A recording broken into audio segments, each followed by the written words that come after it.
ठाण्यातील KIMS girls mother and child centre Mrs mom season 9 ह्या मातृत्वाचा गौरव करण्याप्रती तसेच स्त्रियांना सुरक्षित, आनंदी व भावनिकरित्या समाधान देणाऱ्या गरोदरपणासाठी मार्गदर्शन करण्याप्रती समर्पित रूपांतरात्मक उपक्रमाची घोषणा करत आहे. वैद्यकीय ज्ञानाची सांगड भावनिक व आध्यात्मिक स्वास्थ्याची घालून मिसेस मॉम हा उपक्रम गरोदरपणाची नवी व्याख्या सातत्याने करत आहे. या वर्षीचा विषय 9 महिन्याचे महत्त्वपूर्ण मोल असा असून जागरूकता, समुदायाचा संबंध आणि स्वतःचा विकास याद्वारे शरीर व मन दोन्हीचीही जोपासना करण्यावर या विषयाचा भर आहे. सुरक्षित बाळंतपण, मानसिक स्वास्थ्य, जन्मपूर्व पोषण आणि कुटुंबाचे सर्वांगीण सहाय्य ह्याबाबत अत्यावश्यक माहिती देऊन स्त्रियांना सक्षम करण्याचे उद्दिष्ट ह्या उपक्रमापुढे आहे. दिवसभराच्या गौरव सत्रामध्ये योग, पोषण, जोडप्यांसाठी झुंबा, हिप्नोबथिंग आदी विषय हाताळले गेले. तसेच नवजात बाळ आणि मातेची काळजी घेण्याबाबतच्या तज्ज्ञांच्या मार्गदर्शनाखाली कार्यशाळा घेण्यात आल्या. हे आयुष्य बदलून टाकणाऱ्या टप्प्यात एकमेकांच्या सोबतीने वाढण्यात जोडप्यांना प्रोत्साहन देण्याचा प्रयत्न ह्या सत्रातून कार्यशाळेतून करण्यात आला. प्रसूतीशास्त्र व स्त्रीरोग विभागाच्या क्लिनिकल संचालक तसेच वंध्यत्व निवारण तज्ज्ञ, हाय रिस्क प्रेग्नन्सी केअर तज्ज्ञ, मिनिमल इन्व्हेजिव्ह सर्जन व रोबोटिक सर्जन डॉक्टर के. शिल्पी रेड्डी म्हणाल्या, प्रत्येक गरोदरपण हे खास असते आणि प्रत्येक मातेला संपूर्ण काळजी घेतली जाण्याचा आणि हा प्रवास आत्मविश्वासाने पार पाडण्याचा अधिकार आहे. ज्ञान, जागरूकता आणि भावनिक स्वास्थ्य हे सुरक्षित मातृत्वाचे खरे आधारस्तंभ आहे आणि ह्या विचारातून मिसेस मॉम ह्या उपक्रमाचा जन्म झाला आहे. प्रत्येक स्त्रीला माहिती, समुदायाचे सहकार्य व स्वतःवरील विश्वास यांच्या माध्यमातून कणखरतेने व आनंदाने मातृत्व कवेत घेण्यास प्रत्येक स्त्रीला सक्षम करणे हेच आमच्यापुढील लक्ष्य आहे. ठाण्यातील किम्स हॉस्पिटलमधील प्रसूतीशास्त्र व स्त्रीरोग विभागाच्या प्रमुख तसेच वंध्यत्व निवारण तज्ज्ञ लेप्रोस्कोपिक सर्जन डॉक्टर विद्या शेट्टी म्हणाल्या, मातृत्व हा रूपांतरात्मक प्रवास आहे. यासाठी अनुकंपा, मार्गदर्शन व सहाय्यकारी वातावरण आवश्यक असते. मिसेस मॉमच्या माध्यमातून स्त्रियांना व त्यांच्या कुटुंबियांना माहितीपूर्ण निवड करण्यात मदत करण्याचे उद्दिष्ट आम्ही ठेवले आहे. त्यामुळे गरोदरपण आरोग्यदायी असेल आणि प्रसूतीचा अनुभवही सुरक्षित असेल. ठाण्यातील किम्स हॉस्पिटलचे प्रादेशिक CEO सौरभ गुप्ता म्हणाले, किम्स हॉस्पिटलच्या माध्यमातून केवळ वैद्यकीय सेवा नाही तर त्याहून अधिक देण्याचा आमचा प्रयत्न असतो. आम्ही ज्या कुटुंबाला सेवा देतो त्यांचा विश्वास जिंकणे आणि त्यांच्याशी भावनिक नाते जोडणे हे आमच्यापुढील लक्ष्य आहे. मिसेस मॉमसारख्या उपक्रमातून स्त्रियांच्या आरोग्याप्रती तसेच कल्याणाप्रती आमची बांधिलकी दिसून येते. भावी मातांना सर्वांगीण मार्गदर्शन मिळेल तसेच त्यांच्या मातृत्वाची सुरुवात आनंदी व आत्मविश्वासपूर्ण होईल याची निश्चित ह्यातून होते. गेल्या 8 वर्षात मिसेस मॉम देशातील हजारो जोडप्यांना अधिक आरोग्यपूर्ण जीवनशैलीची निवड करण्यासाठी मार्गदर्शन केले आहे आणि अधिक आनंदी कुटुंब उभी करण्यात योगदान दिले आहे. सीझन 9 ही ह्याच वारसा पुढे नेत आहे. मातृत्व हा प्रत्येक स्त्रीच्या आयुष्यातील शक्तिशाली व प्रेरणादायी टप्पा साजरा करत आहे. This is for the 9th time, the first time in Bombay, because the Bombay hospital has been functional only for last 6 months now. The concept of Mrs. Mom revolves around the fact that pregnancy is a celebration. It's not a disease. So it actually invites all the mothers, expectant mothers, to be a part of this journey, celebrate the feeling of being pregnant, and in the journey learn what are the various techniques and methods through which they can deliver easily and deliver a healthy baby. So that's what the endeavor is, and that's why the concept of Mrs. Mom has been brought to Bombay. Dr. Vidya Shetty from Cuddles, Kims Hospital, Thane. I am representing the mother and child healthcare. जे किम्समध्ये आमच्याकडे जे आहे आम्ही त्याच्यासाठी इकडे आहोत. आज आम्ही pregnant बायकांना एक इव्हेंट ठेवलो आहे जिकडे we have about 60 women pregnant couples who have come to us to understand the journey. एक सेफ जर्नी जे असतो 9 मंथचं जे जर्नी असतो प्रेग्नेन्सीचं त्याच्याबद्दल आम्ही त्यांना माहिती देतोय.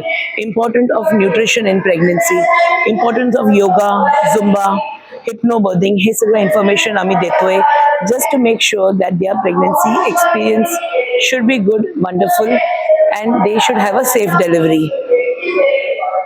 And do you provide any sort of consultancy or diet consultancy regarding the pregnancy? Regarding pregnancy, yes, we are giving full diet consultancy about the nutrition, the importance of proteins, micronutrients, everything in pregnancy. त्याच्याबद्दल सगळं माहिती आम्ही in detail देतो आहे. किती pregnant महिलांनी यात सहभाग घेतला? पॅडन किती प्रेग्नेंट महिलांनी यात सहभाग घेतला? 60 कपल्स आम्ही हे ॲज अ कपल बॉन्डिंग पण ठेवलं आहोत, जिथे talks and lectures about couple bonding होतो आहे. Husband's participation in pregnancy in today's nuclear family is very important, where the lady doesn't get the support from her in-laws because the nuclear families आहेत, working couples आहेत, where husband has to understand the needs of the lady. तिला तिचं pain, and we expect the husbands to be in the labor room to support, hold, help the women push her baby out. So there are about 60 couples. Autistic जे आहे that cannot be detected prenatally. असं कुठलाही test नाही आहे. खूप advance test आम्ही ॲम्निओसिंथेसिस पर्यंत गेलो आहोत, where we can detect one of the genetic chromosomal. But autism, unluckily, very sadly till today, is very something that we cannot detect in pregnancy. चीज़ जो प्रेगनेंसी में काम आता है वो सब सीखने के लिए यहाँ पे हम ट्रेनिंग देते हैं. इससे गर्भ संस्कार के वैल्यू, जिससे आने वाले बच्चे की सेहत के ऊपर अच्छा प्रभाव आता है, उसके साथ साथ एक खुशी प्रेगनेंसी और खुशहाली की जीवन कैसे व्यक्त करना, इन सब बातों पे हम लोग ध्यान देते हैं. इनके साथ साथ हम क्या खाना पे ध्यान देना. आजकल बहुत सारा कार्बोहाइड्रेट खाना जा रहा है जो कि बिल्कुल भी सही नहीं है, और घर में खाना नहीं बन रहा है. बाहर का खाने के चीज़ पे बहुत एम्फेसिस चल रहा है.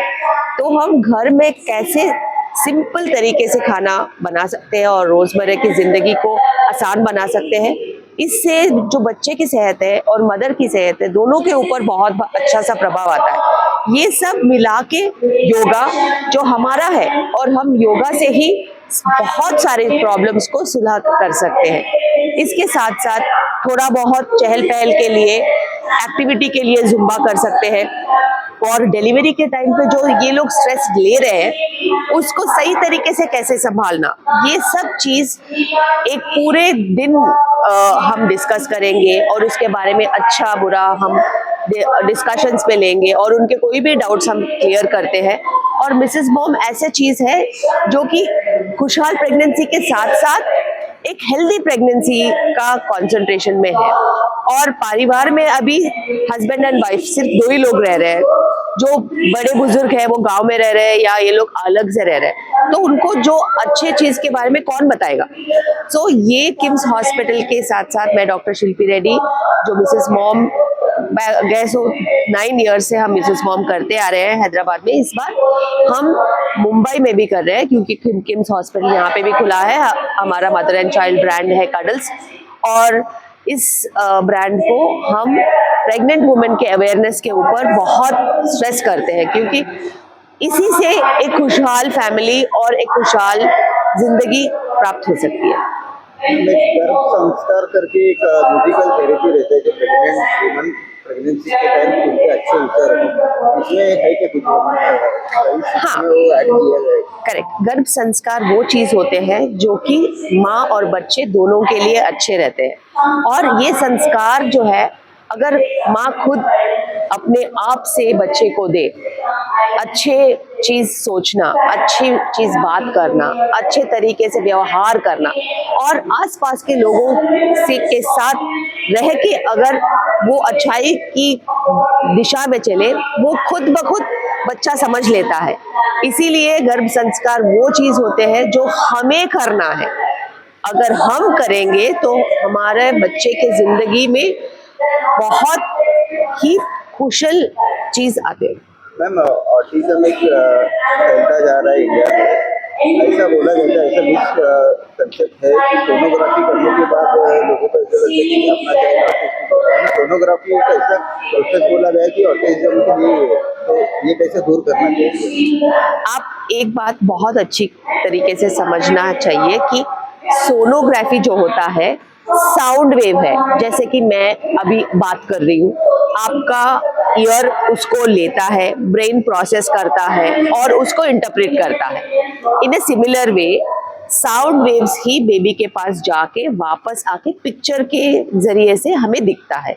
ये ना एक्सरे है ना हानिकारक है. अल्ट्रासाउंड बिल्कुल भी सेफ है. और दूसरी चीज जो ऑटिज्म के बारे में आपने मुझे पूछा है, तो ऑटिज्म स्पेक्ट्रम डिसऑर्डर के काफी सारे रीजंस हमने आइडेंटिफाई किया है। बहुत सारे रीजंस न्यू लाइफस्टाइल के वजह से आइडेंटिफाई हो रहे हैं, जैसे कि एंजाइटी, स्ट्रेस, स्लीपलेसनेस और extra exposure to screen time, unwanted information and mental illnesses in the mother, fear, ऐसे कहते कहते न्यूट्रिशनल डेफिशिएंसीज, और इसके साथ साथ उनके रिलेशनशिप्स के इफेक्ट्स, ये सब जो है ना ऑटिज्म के रीजंस है। और जेनेटिक्स भी एक मेजर रीजन है। इसके अलावा विटामिन डेफिशिएंसीज और एनवायरमेंटल इन्फ्लुएंसेस के वजह से ऑटिज्म स्पेक्ट्रम डिसऑर्डर के काफ़ी सारे केसेस हम देख रहे हैं। लेकिन ये चाइल्ड में भी अर्ली मोबाइल फोन्स देना या स्क्रीन्स देना या टीवीज देना या कोई शोज रहते जिसके बारे में उनको जानने की जरूरत भी नहीं है, लेकिन उनके खेलने के टाइम पे हम उनके स्क्रीन के सामने बिठा देके खाना खिलाते हैं, वो स्क्रीन टाइम भी बहुत ज्यादा होते जा रहा है। उसके वजह से भी उनको स्पीच प्रॉब्लम्स, एंगेजमेंट प्रॉब्लम्स, एक दूसरे से बात करने के लिए प्रॉब्लम्स और कम्युनिकेशन प्रॉब्लम्स डेवलप हो रहे हैं, क्योंकि एक तरफा इंफॉर्मेशन है। जब भी हम बच्चे को स्क्रीन देते हैं तो एक तरफा इंफॉर्मेशन होता है, वो कंटिन्यूअसली उसको ब्रेन को स्टिमुलेट करते रहता है और वो जो हार्मोन सेक्रेट होते हैं उसको बहुत अच्छा फील होता है। इसीलिए जब स्क्रीन निकालते हैं तो बहुत पेचीदा बन जाते हैं, बहुत गड़बड़ बात करते रहते हैं। तो उनको ना आई कांटेक्ट रहता है, ना कैसे बिहेव करना, कैसे रहना, कब खाना, कब सोना, कोई भी चीज का मतलब नहीं रहता है, सिर्फ स्क्रीन चाहिए उनको। ये एक एडिक्शन के जैसा बन गया है। एंड बाकी सारे हम करेक्ट करें भी, अगर ये स्क्रीन एडिक्शंस हम करेक्ट नहीं करें, 5 साल से छोटे बच्चे को स्क्रीन की जरूरत तक नहीं है और देना भी नहीं चाहिए। उनको जो है मतलब है तो आंखों देखा करना और अपने हाथों से काम करना, फील करना, टच करना, स्टिमुलेट करना, कोशिश करना बात करने का, समझने का, खेलने का और हर आइटम को एक्सपीरियंस करने का। ये सब हम छोड़ के हम स्क्रीन दे रहे हैं, इसके वजह से उनको lot of times screen related problems autism spectrum में चले जा रहे हैं।